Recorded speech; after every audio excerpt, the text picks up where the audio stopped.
மத்தியில் 3வது முறையாக ஆட்சி அமைத்த பின் மிக முக்கியமான மேலும் பல முடிவுகளை எடுக்க உள்ளதாக பிரதமர் மோடி தெரிவித்திருக்கிறார். ஆந்திர மாநிலம் அமராவதி அருகே பல்நாடு என்ற பகுதியில் தேசிய ஜனநாயக கூட்டணி பொதுக்கூட்டத்தில் பிரதமர் மோடி பேசினார். கூட்டணி கட்சிகளை அரவணைத்து செல்வதே தேசிய ஜனநாயக கட்சியின் பண்பு என்றும், ஆனால் இதற்கு எதிர்மாறாக கூட்டணிகளை தூக்கி எறிவது காங்கிரசின் வழக்கமாக இருந்து வருவதாகவும் பிரதமர் பேசினார்.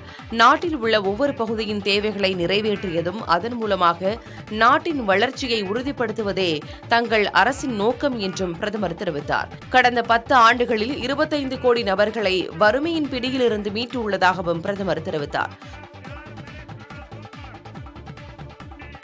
பொதுக்கூட்டம் நடந்து கொண்டிருந்த போது கூட்டத்திற்கு வந்திருந்த சிலர் விளக்குகளை பொருத்துவதற்கான கோபுரத்தின் மீது ஏறி நிகழ்ச்சியை பார்த்தனர்.